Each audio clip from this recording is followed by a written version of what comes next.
পবিত্র রমাদানে গুনাহগার বান্দাদের ক্ষমা পাওয়ার 5টি আমল। কয়টা আমল? 5টা।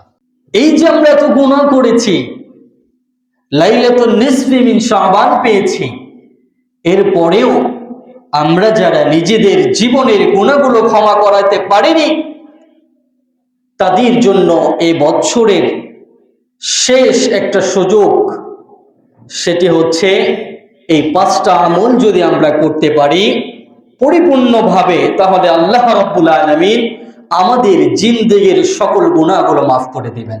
সুবহানাল্লাহ। চলুন আমরা আলোচনায় চলে যাই। একজন ব্যক্তির, মুমিন ব্যক্তিদের রমাদান মাসে ক্ষমা পাওয়ার 1 নম্বর আমল হচ্ছে দান সদাকা করা। কি করা? দান সদাকা করা। দান সদাকা কেন করব? আল্লাহ রাব্বুল আলামিন অত্যন্ত চমৎকার ভাবে আমাদেরকে জানিয়ে দিচ্ছেন, ইন্নাল্লাহা আশতারা মিনাল মুমিনিনা আনফুসাহুম। আল্লাহ আমাদের কাছ থেকে ক্রয় করেছেন, কিনে নিয়েছেন। ইন্নাল্লাহা আশতারা মিনাল মুমিনিন, সকল মুমিনদের কাছ থেকে আল্লাহ পাক ক্রয় করে নিয়েছেন তার জীবনটাকে। সুবহানাল্লাহ। আমাদের কাছ থেকে আল্লাহ পাক আমাদের জীবনটাকে কিনে নিয়েছেন, বিনিময়ে আমাদেরকে দিয়েছেন জান্নাত। সুবহানাল্লাহ। বিআন্না লাহুমুল জান্নাহ। আল্লাহ পাক আমাদের কাছ থেকে সুখ, আমাদের কাছ থেকে আরাম আয়েশ কিনে নিয়ে, জীবনটাকে কিনে নিয়ে আল্লাহ পাক আমাদেরকে বিনিময় দিবেন জান্নাত। সুবহানাল্লাহ। তাহলে আমাদেরকে আল্লাহ পাক যা কিছু দিয়েছেন, যত ধন সম্পদ দিয়েছেন, এই ধন সম্পদ থেকে আমাদেরকে দান সদাকা করতে হবে। কি করতে হবে? দান সদাকা করতে হবে। এই দান সদাকার মাধ্যমে নিজের জীবনের বয়ে চলা বিপদগুলো আল্লাহ পাক দূর করে দেন। সুবহানাল্লাহ। জোরে বলেন সুবহানাল্লাহ। আপনি আমি অনেক বড় রোগের মধ্যে আক্রান্ত আছি। রোগের মধ্যে আক্রান্ত থাকার কারণে নিজেদের জীবনটা অচল হয়ে যায়।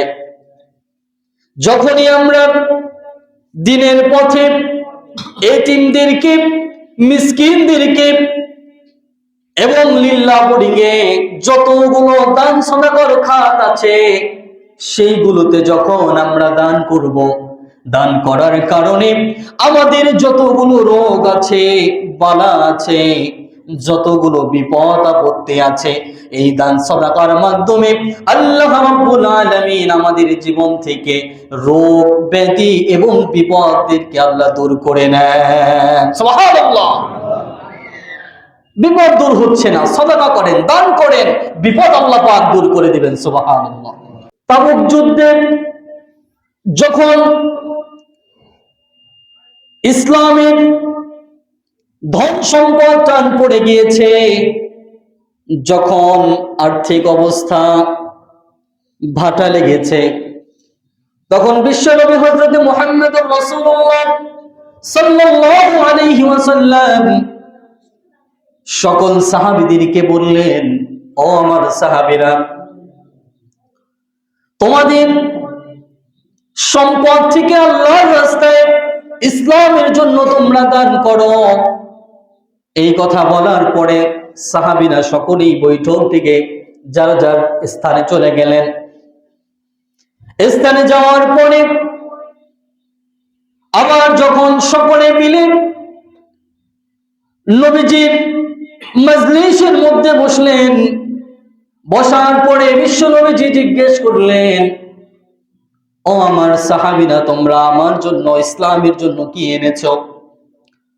হযরত আবু বকর রাদিয়াল্লাহু তাআলা আনহু, হযরত ওমর, হযরত ওসমান, আলী, এমন করে সকল সাহাবীরা যখন সামনে বসা, এই অবস্থায় যখন বিশ্বনবী সাহাবীদেরকে জিজ্ঞেস করলেন, ও আমার সাহাবীরা, তোমরা ইসলামের জন্য কি এনেছো? হযরত ওমর রাদিয়াল্লাহু তাআলা আনহু বললেন, ইয়া রাসূলুল্লাহ, আমার ধন সম্পদ যা কিছু ছিল সেই ধন সম্পদ দিকে আমি ইসলামের জন্য, আল্লাহ এবং আল্লাহর রাসূলের জন্য অর্ধেক ধন সম্পদ আমি ইসলামের জন্য এনেছি। সুবহানাল্লাহ। হযরত ওসমান রাদিয়াল্লাহু তাআলা আনহুকে যখন বিশ্বনবী জিজ্ঞেস করলেন, ওসমান তুমি ইসলামের জন্য কি এনেছো? হযরত ওসমান রাদিয়াল্লাহু তাআলা আনহু বলছেন, ইয়া রাসূলুল্লাহ, আমি ইসলামের জন্য 300 উট এনেছি। সুবহানাল্লাহ।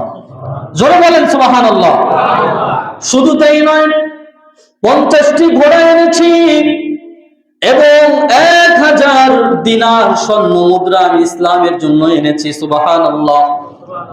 যেমন হযরত ওসমান রাদিয়াল্লাহু তাআলা আনহুকে আল্লাহ রাব্বুল আলামিন যেমন সম্পদ দিয়েছিলেন, সেরকম দান করার জন্য মন মানসিকতা আল্লাহ পাক ওসমানকে দিয়েছিলেন।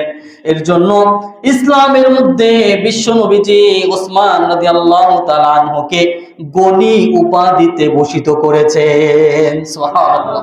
তিনি ইসলামের জন্য তার জীবনের যা কিছু আছে আস্তে আস্তে ধারাবাহিকভাবে সবকিছু ইসলামের জন্য উজাড় করে দিয়েছেন। সুবহানাল্লাহ। যখন মসজিদে নববীতে সাহাবায়ে কেরাম যখন সালাত আদায় করতেন, তখন মসজিদে নববী প্রথম তো বড় বিশাল করে তৈরি করা হয়নি। অল্প জায়গা নিয়ে যখন মসজিদে নববী স্থাপন করা হয়েছে, তখন আস্তে আস্তে পর্যায়ক্রমে যখন সাহাবায়ে কেরামদের সংখ্যা বাড়ল, মসজিদে নববীতে যখন মুসল্লিয়ানে আযমদের সংখ্যা ধীরে ধীরে বেড়ে গেল, যাওয়ার পরে এবার বিশ্ব নবীজি সাহাবায়ে কেরামদেরকে ডেকে বললেন, ও আমার সাহাবীরা, মসজিদে নববীতে মুসল্লিদের জায়গা দেওয়া যাচ্ছে না, সালাত আদায় করতে পারছে না জায়গা সংকটের কারণে। কে এমন আছো যে মসজিদের জন্য কিছু জমি ক্রয় করে জায়গা দিবা? হযরত ওসমান রাদিয়াল্লাহু তাআলা আনহু বললেন, ইয়া রাসূলুল্লাহ, আমি ওসমান মসজিদে নববীর জন্য আমি জায়গা দিব। ওসমান ঠিকই জায়গা ক্রয় করে মসজিদে নববীতে জায়গা দান করলেন। সুবহানাল্লাহ। এরপরে তাবুক যুদ্ধের সময় যখন সাহাবায়ে কেরামদেরকে বিশ্বনবী একে একে সবাইকে জিজ্ঞেস করলেন, যখন আবু বকরের পালা আসলো, হযরত আবু বকর রাদিয়াল্লাহু তাআলা আনহুকে বিশ্বনবী জিজ্ঞেস করলেন, ও আবু বকর, ওসমান তো 300 উট দান করেছে, 50টি ঘোড়া এবং 1000 দিনার স্বর্ণ মুদ্রা দান করেছে। হযরতে ওমর রাদিয়াল্লাহু তাআলা আনহু তার সম্পদের অর্ধেক ইসলামের জন্য দান করেছে। ওরে আবু বকর, তুমি ইসলামের জন্য কি এনেছো? এটা জিজ্ঞেস করতে দেরি আবু বকর বললেন, ইয়া রাসূলুল্লাহ, ওমর অর্ধেক এনেছে, ওসমান এটা দিয়েছে। আমার জীবনে উপার্জিত যতগুলো ধন সম্পদ আছে, ইয়া রাসূলুল্লাহ, আমি সবকিছু আমি ইসলামের জন্য দান করে দিয়েছি। সুবহানাল্লাহ। এরপরে বিশ্বনবী জিজ্ঞেস করলেন, আবু বকর, মা আবাকাইতা লিআহলিকা, তুমি তোমার পরিবারের জন্য কি রেখে এসেছো? হযরত আবু বকর চমৎকার একটি উত্তর দিয়েছেন, ইয়া রাসূলুল্লাহ, আবাকাইতা লাহুমুল্লাহু ওয়া রাসূলুহু। আল্লাহু আকবার করেন। আবু বকর বলছেন, ইয়া রাসূলুল্লাহ, আমি আমার পরিবারের জন্য আল্লাহ ও আল্লাহর রাসূলকে রেখে এসেছি। সুবহানাল্লাহ। দান করতে হবে এমন এই দান সাদাকা যদি আপনি রমাদানে নিয়মিত করতে পারেন, তাহলে আল্লাহ রাব্বুল আলামিন আপনার জিন্দেগীর সকল গুনাহগুলো মাফ করে দিবেন। সুবহানাল্লাহ। বুখারী শরীফের বর্ণনা, হযরত ইবনে আব্বাস রাদিয়াল্লাহু তাআলা আনহু হাদিসটি বর্ণনা করেছেন, কানা রাসূলুল্লাহ সাল্লাল্লাহু আলাইহি ওয়াসাল্লাম, রাসূল সাল্লাল্লাহু আলাইহি ওয়াসাল্লাম ছিলেন মানুষের মধ্যে আজওয়াদুন নাস, সবচাইতে দানশীল একজন ব্যক্তি, সুবহানাল্লাহ। তিনি সকল মানুষদের মধ্যে সবচাইতে বেশি দানশীল ছিলেন। শুধু তাই নয়, ওয়া কানা আজওয়াদু মা ইয়াকুনু ফি রমাদান, তিনি আরো বেশি দানশীল হতেন রমাদান মাসে।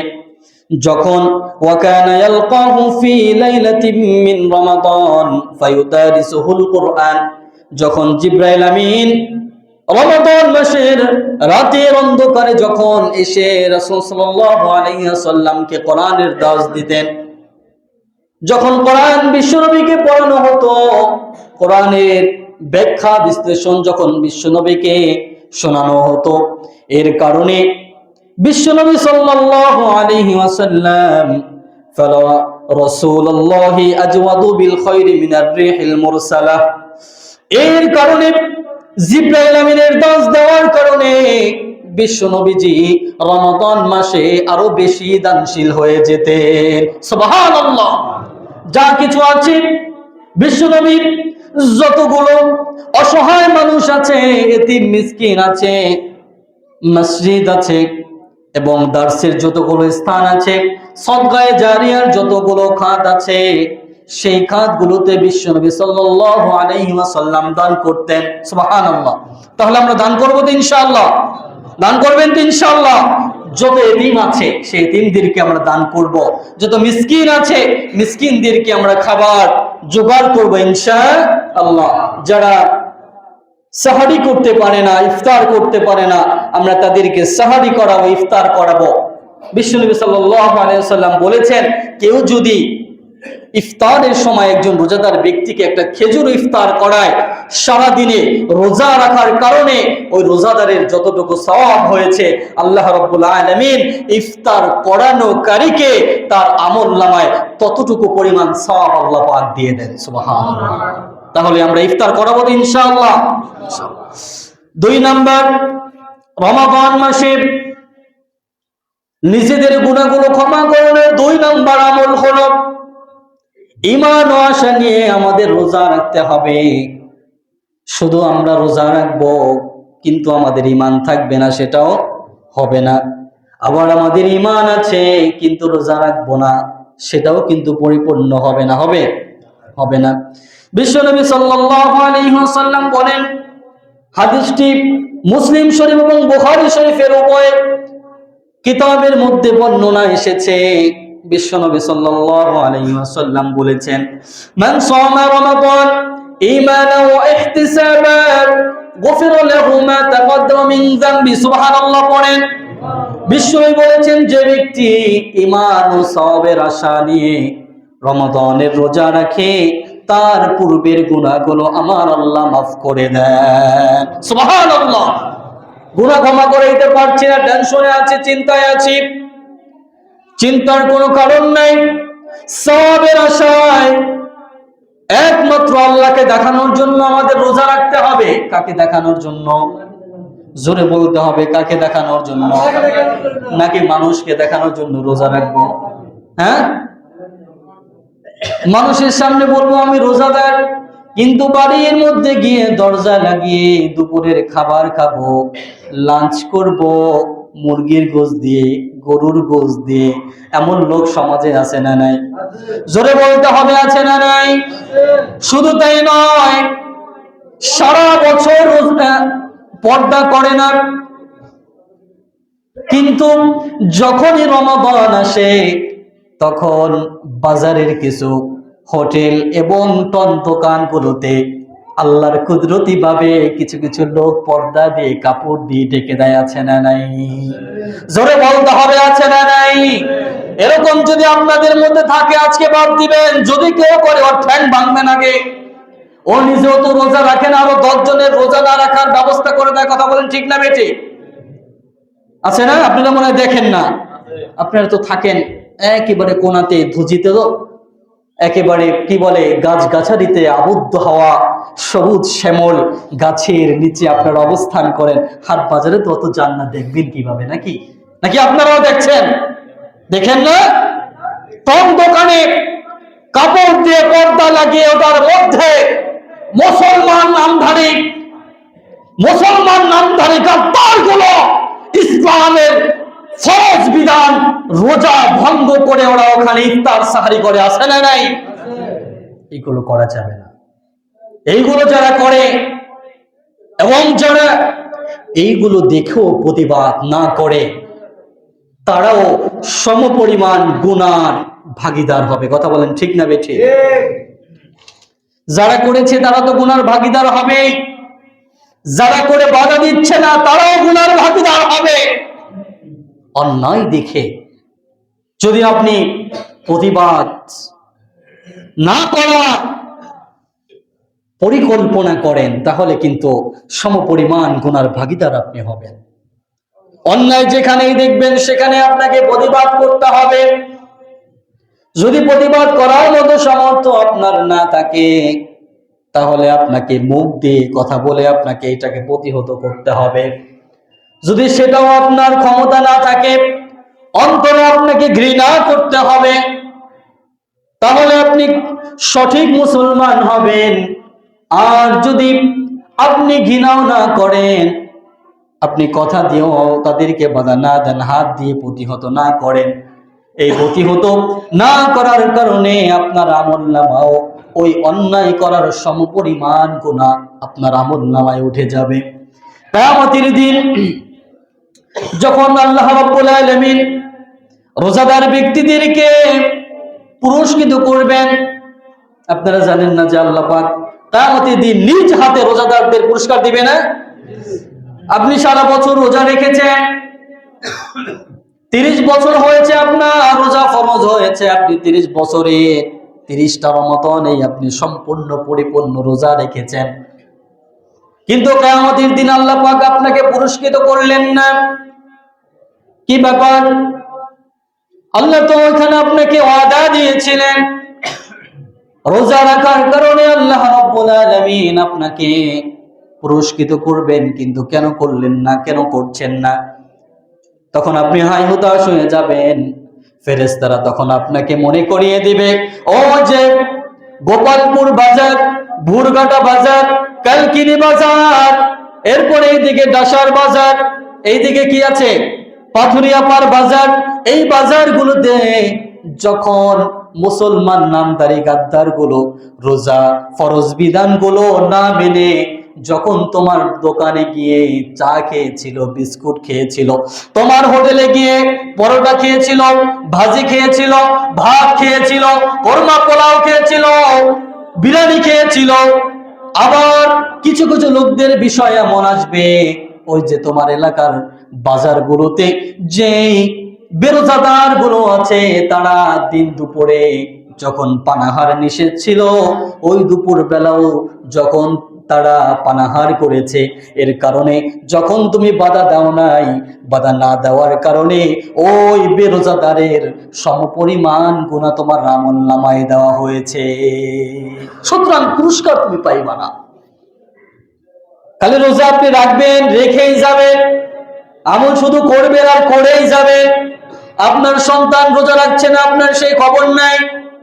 আপনি মসজিদে নামাজ পড়তে পড়তে কপাল টাকাতে টাকাতে পাথর দিয়ে ঘষানোর মতো 2টা কালো দাগ আপনি করেছেন, কিন্তু আপনার ঘরের স্ত্রী নামাজ পড়ে না, আছে না নাই? জোরে বলতে হবে, আছে না নাই? আপনি রোজা রাখছেন, রোজা রাখতে রাখতে রাখতে রাখতে সারা বছর শুধু আপনি রোজাই রাখেন, অথচ আপনার স্ত্রী রোজা রাখে না, সন্তান রোজা রাখে না, আছে না নাই? জোরে বলতে হবে, আছে না নাই? মসজিদে এসে আপনি সুফি হয়ে গিয়েছেন, অথচ আপনার ঘরে আপনার বউ আপনাকে দান দেয় না, রাখে না রোজা, শুনে না কথা আপনার। এই যে আপনি সুফিগিরি দেখাচ্ছেন, মসজিদের কোনায় বসে তাসবিহ আপনি খসছেন, যতই খসবেন এই খসা, এই রোজা, এই নামাজ আপনার কোনো কাজে আসবে না। যেদিন আপনি পুরস্কার পেয়েও জান্নাতে যাইতে চাইবেন, রাইয়ান নামক জান্নাতে যখন আপনি যেতে চাইবেন, তখন আপনার স্ত্রী আপনাকে বাধা দিবে, আপনার সন্তান আপনাকে বাধা দিবে, বলবে আল্লাহ যখন দুনিয়ায় বসে আমরা রোজা রাখিনি, সে রোজা রেখেছে, আমরা রোজা না রাখার কারণে আমাদেরকে তিনি বাধা দেননি, আমাদেরকে শাসন করেননি, আমাদেরকে ঘর থেকে বের করে দেননি। ওই যে নামাজের একটা বিধান আছে, যখন তোমার সন্তানের 7 বছর হয় তখন নামাজের আদেশ করো, যখন 10 বছর হয়ে যায় নামাজের জন্য পিটাও। তারপরেও যদি তোমার সন্তান নামাজ না পড়ে, যদি 12 বছর হয়ে যায়, সেই সময় যদি তোমার সন্তান নামাজ না পড়ে, তাহলে ঘর থেকে বের করে দাও, তাকে আলাদা করে দাও। আছে না নাই? সেম আপনার এরকম, যদি আপনি আপনার সন্তানকে রোজার জন্য আপনি লিড না দেন, যদি আপনি কি উৎসাহ তাকে না দান করেন, এবং রোজা না রাখার কারণে 10 বছর বয়সে যদি আপনি তাকে শাসন না করেন, 12 বছর বয়সে আপনি তার বিরুদ্ধে কঠোর যদি না হন, কিয়ামতের দিন যখন আপনি জান্নাতের সার্টিফিকেট পেয়ে যাবেন, জান্নাতে ঢুকবেন, তখন আপনার সন্তান আপনার স্ত্রী ঢাল হয়ে দাঁড়িয়ে যাবে। কি বাবা তুমি কোথায় যাও? জান্নাতে যাইবা আমাদেরকে জাহান্নামে দিয়া। তখনই আল্লাহর কাছে বলবে, আল্লাহ আমরা রোজা রাখি নাই, আমরা ঘুমিয়েছিলাম, সে উঠে সাহারি করেছে, আমাদেরকে ডাকে নাই, আমার কষ্ট হবে। এই আলতা পিরিতাকে দেখাইতে বলেছিল কে? আমি তো বলি নাই। আল্লাহ আমি জাহান্নামের পথে যাচ্ছি, সে দেখেও আমাকে বাধা দেয় নাই, আমাকে শাসন করে নাই, আমাকে প্রতিহত করে নাই। যদি আজকে আমার জাহান্নামে যেতে হয়, আমি আমার বাবাকে নিয়ে তারপরে আমি জাহান্নামে যাব, নতেচ আপনার আমাকে জাহান্নামে ঢুকাতে পারবেন না। তখন কিন্তু আপনার স্থান হবে জাহান্নাম। সুতরাং খবরদার, নিজের সমাজকে রোজাদার বানাতে হবে, পারবেন তো ইনশাআল্লাহ? জোরে বলতে হবে, পারবেন তো ইনশাআল্লাহ? নিজের ঘরকে রোজাদার বানাতে হবে, পারবেন তো ইনশাআল্লাহ? যে দোকানগুলোতে দিনের বেলা ইফতার সাহারি করা হয়, ওই সমস্ত গাদ্দারদের দোকান বন্ধ করে দিতে হবে, পারবেন তো ইনশাআল্লাহ?